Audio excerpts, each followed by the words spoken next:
In early 2007, a Mass was offered for unborn children in the Basilica of Our Lady of Guadalupe. The people in attendance soon noticed something miraculous. The displayed image of Our Lady emanated a very intense light. The light had a halo around it and was located at the height of her womb. Shadows with the physical characteristics of an embryonic baby in the womb were also noticeable. Witnesses were able to take photographs and even film the phenomenon that went on for a full hour. It was a pure and intense white light that was not found in normal photographs.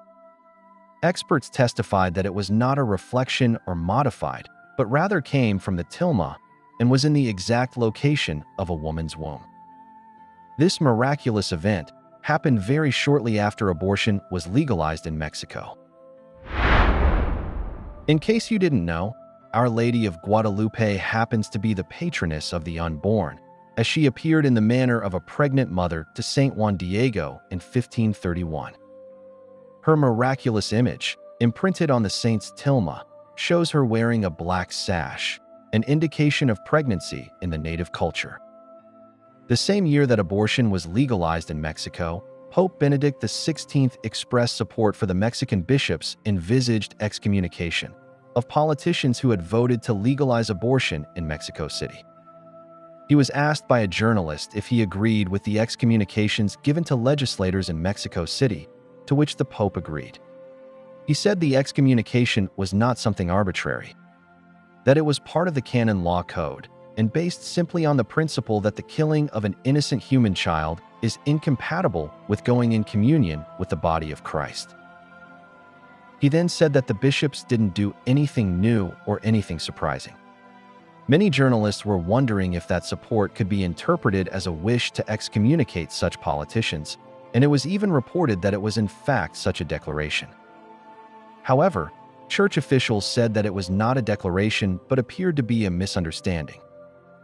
Federico Lombardi, the director of the Holy See Press Office, clarified that the Pope was not excommunicating anyone since the Mexican bishops had not in fact declared an excommunication, but said that the politicians who voted in favor of abortion should not receive the sacrament of Holy Communion, because their action was incompatible with participation in the Eucharist.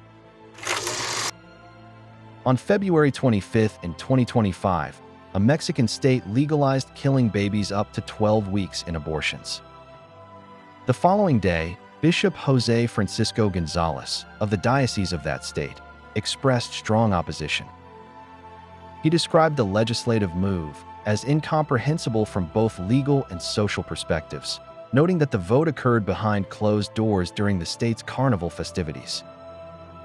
He emphasized that according to the Code of Canon Law, Catholics who promoted, performed, or collaborated in abortions should not participate in the sacraments, specifically addressing Catholic legislators who supported the decriminalization, urging them to reconsider their stance and rediscover their Catholic faith.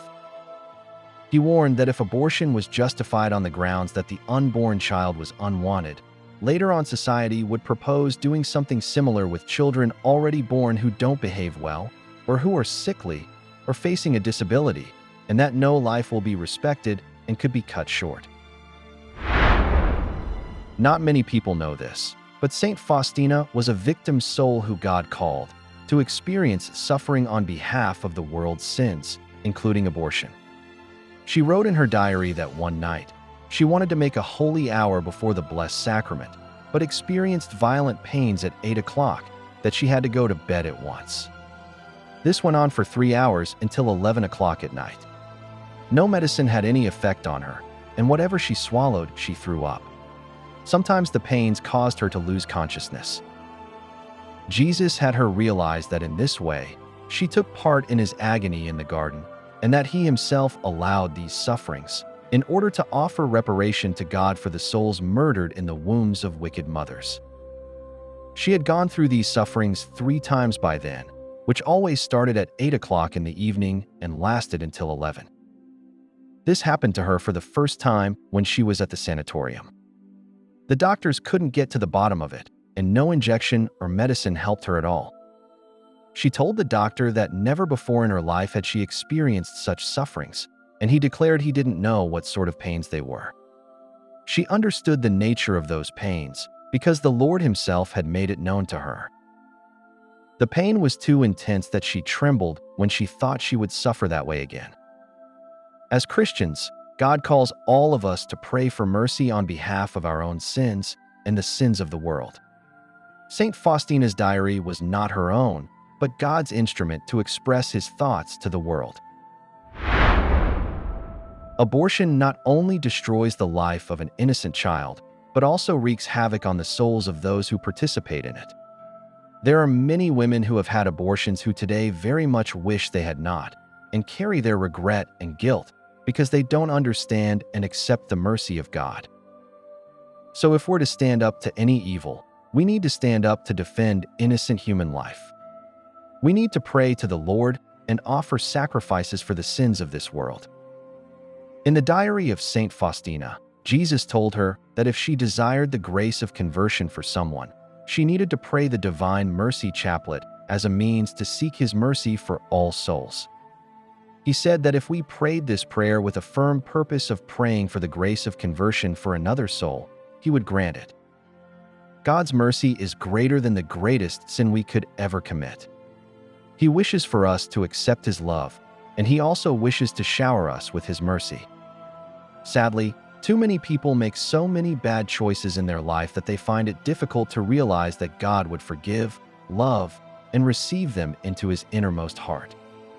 And of course, we can't forget the Holy Mother, who is also a mother for all. We should turn to her and ask her to demonstrate her power and victory over evil by crushing the head of the serpent who so ardently desires these sacrifices of life. Children are God's gifts, and every child has the right to life.